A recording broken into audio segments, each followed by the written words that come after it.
VAR sucking the joy out of goal celebrations, ludicrous amounts of extra time being added on, high ticket prices and endless expensive TV subscriptions to watch matches. There is plenty for football fans to get vexed about these days. For me personally, the thing that makes me want to switch off my telly in disgust is players feigning injury. When they roll around the floor writhing in pain, sometimes even doing a good enough acting job for the ball to be kicked out of play, only for them to make a miraculous recovery after receiving lengthy, usually completely unnecessary treatment. But all of these wannabe DiCaprios are simply striving to reach the peak of fakery, which was witnessed back in 2007 and will surely never be outdone. On the 3rd of October, AC Milan and Celtic were set to do battle in Glasgow for a Champions League group stage match. The two heavyweights had some very recent history together. The previous season, in the last 16 of the competition, a tense and entertaining tie had been settled in extra time by a slice of magic from the genius Ricardo Kaká. Milan went on to lift the trophy and return to Celtic Park as kings of Europe. Alas, this one was far from a classic. In a very physical match marred by a succession of fouls from both sides, it was Milan who struggled most to deal with the weather conditions as a downpour doused the east end of Glasgow. With it still tipping down after an hour, Paul Hartley sent in a corner and the embattled Milan keeper Dida, who had started the season in very poor form, completely misjudged the flight of the ball and made an absolute hash of palming it clear, allowing it to bounce off Stephen McManus at the back post. 5 minutes later, and the ref awarded a very controversial penalty against McManus for holding Milan captain Ambrosini in the box. Kaká duly dispatched the spot kick as the atmosphere in paradise turned tempestuous. Celtic pushed for a winner, and in the 89th minute, a well-worked move ended in a Gary Caldwell shot being spilled into the feet of Scott McDonald by Dida. At such a distance, the Aussie made no mistakes. Parkhead went bonkers.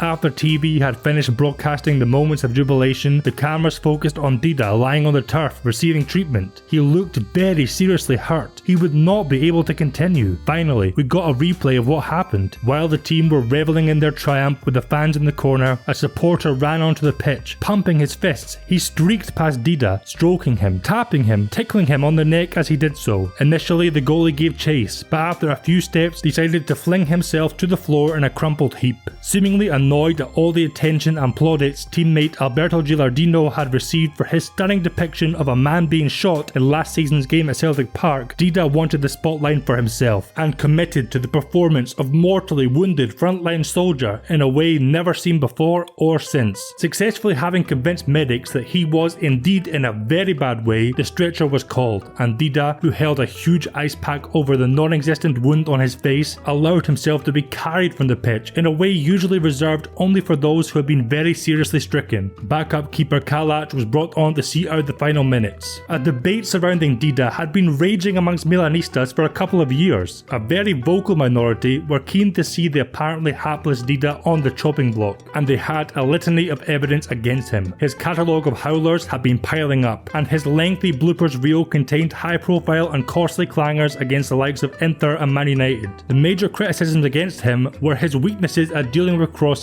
and frequently spilling shots into the feet of opposing poachers, two frailties that were laid bare in Glasgow. The more level-headed contingent of the fan base, however, pointed to the facts that all keepers made mistakes sometimes, that the defence had to take some share of the blame in some instances, and that Dida had saved their skins on countless occasions with some spectacular world-class shot-stopping against Juventus and Liverpool to help win the Champions League, to name just a few. However, even the staunchest of Dida defenders turned their back on him after his shameless and shameful theatrics at Celtic Park, and the tide of public opinion came crashing down over the Brazilian. The following day, the Gazzetta dello Sport ran with the headline, Didastro, Milan on the floor with Dida. Inside, they raged against the keeper's overreaction. Slapped by a supporter after the decisive goal in the last minute, the giant Dida is left floored, as if he had been struck by Mike Tyson, and leaves on a stretcher. It's the last action, a symbolic image of a disgraceful night. Other Italian newspapers slammed his embarrassing and farcical play acting. The Gazzetta also ran an online poll for fans, which within hours had received over 60,000 votes, with more than 80% of them calling for sanctions against Dida. ITV pundit Andy Townsend branded the Brazilian keeper a disgrace and called on UEFA to take action. Gordon Strachan wanted only to talk of his side's glorious victory. Are you concerned there might be repercussions after a fan was seen to strike the Milan goalkeeper at the end?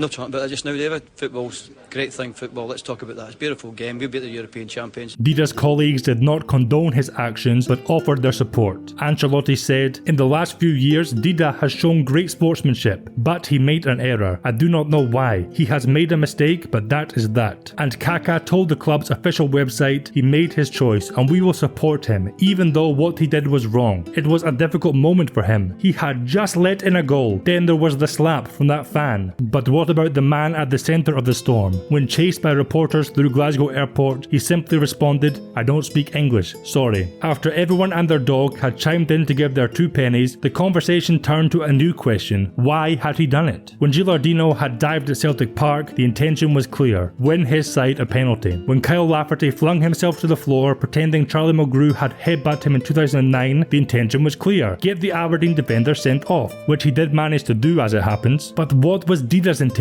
Well, one theory goes like this. Having been at fault for both goals, Dida was hoping that if it looked as if he had been severely injured by the reckless and wayward fan, then he could in some way change the result of the game. There had been recent precedent for this. 3 months previously, a Euros qualifier between Denmark and Sweden had to be abandoned after a Denmark fan, furious at the award of a penalty against his team in the 89th minute, stormed onto the pitch and tried to haymaker the ref. He only succeeded in punching a Denmark player. The match was immediately abandoned, and following a UEFA hearing, the game, which was 3-3 at the time, was recorded as a 3-0 victory for Sweden, and Denmark were banned from playing several matches in Copenhagen. Even Dida himself saw a Champions League quarter-final between Milan and Inter abandoned after Inter Ultras started bombarding the pitch with objects. Having exhausted their arsenal of bottles and coins, they began launching flares at the Milan goal. Dida suddenly found himself in a war zone, with missiles raining down upon him. One hit his shoulder and he had to receive treatment for first-degree burns. With the situation extremely dangerous and only worsening, the ref had no choice but to abandon the game. Milan were awarded a 3-0 win and progressed through to the semis, while Inter had to play their next 4 European games behind closed doors and received a fine of £132,000. At Celtic Park, Milan had not used up all their subs and were able to replace Dida, but what if they hadn't been? Chaos would surely have ensued, as the situation was not a normal case of a player being injured during regular play. But there was one crucial difference between these incidents and what happened at Celtic Park. This time, Dida was milking it. Had he forgotten that he was surrounded by cameras? It was all the football world could talk about, and pressure was building on UEFA to do something and crack down on the type of cheating that had been tainting the beautiful game for far too long. The powers that be, using video evidence to enact punishment after the fact, was something that had just been done for the first time. On September 20th, 2007, UEFA handed Lithuanian midfielder Saulius Mikulinis a 2-match ban for scandalous simulation, which won a penalty for his team in a Euros qualifier against Scotland. Not long before that, the Serie A's retrospective 2-match ban for Adriano's shocking dive to win his Inter team a penalty against Roma was the first of its kind. Many were keen for them to continue to mete out justice. After a week's deliberation, UEFA revealed their punishments. Celtic were fined £25,000 and Dida was banned for 2 Champions League matches. The ban was based on the UEFA disciplinary regulation that states, member associations, clubs as well as their players, officials and members shall conduct themselves according to the principles of loyalty, integrity and sportsmanship. Debate erupted across TV studios and internet forums alike. Leandro Cantamessa, AC Milan's lawyer, had this to say: "The ruling lacks logic and balance. Dida was passed off as the protagonist of the episode, while the protagonist is someone else, the Scottish invader." Celtic legend Frank McGarvey had this to say: "I'm just delighted with the decision on Celtic. UEFA have also sent out a message to the cheats at last, and that message is that cheats can't win. Everybody is laughing at the keeper. The fan should not have gone on the park, but he did not do anything." And it was exactly that point that formed the crux of the counter-argument that banning Dida was extremely harsh and unjust, and the lenient punishment on Celtic for such a heinous breach of player safety was laughable. Thankfully, the silly supporter was just drunk and caught up in the moment and harboured no ill will. In his own words, he only wanted to tap the keeper on the shoulder and say, "Unlucky Dida," but what if it had been someone carrying a weapon? What if they had intended to do Dida harm? Celtic security had completely failed in that moment. No one had even attempted to apprehend the invader, and he had been allowed to approach a player unimpeded. His play acting was over the top, but at the end of the day, Dida was the victim. He had been assaulted at his place of work, and therefore well within his rights to react however he wanted. Such a harsh penalty for Dida and such a moderate one for Celtic made made Dida look like the only culprit. As one news report put it, UEFA are setting a dangerous precedent by putting Dida in the dock for his embarrassing play acting at Celtic last week.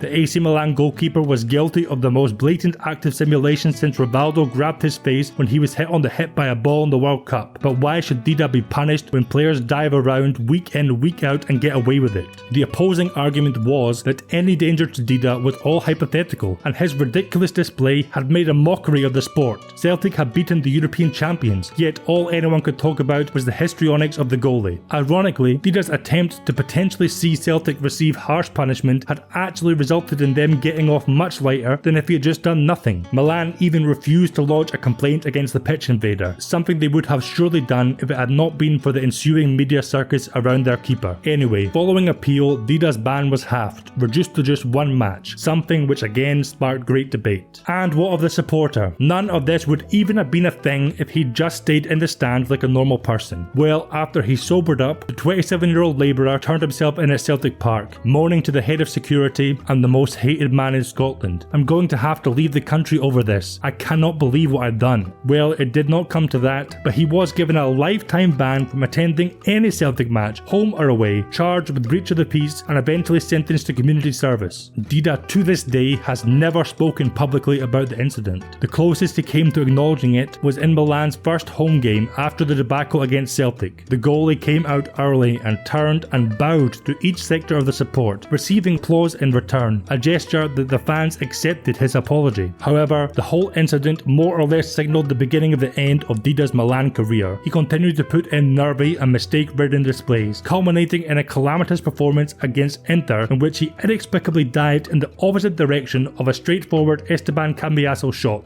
Not long after, Dida was dropped for Kalac, then Abbiati. When not on the bench, he struggled with back injuries. Though he did regain his place between the sticks towards the end of the 08-09 season, he had not regained the full faith of the management and regularly saw himself benched in the 09-10 campaign. He left Milan in 2010, ending a decade-long stay at the club, having won 2 Champions Leagues and a Scudetto amongst other honours. So, let me know in the comments, what do you think drove Dida to do what he did? What are your opinions of how UEFA dealt with the situation? And is this the worst instance of play acting that you've ever seen in football?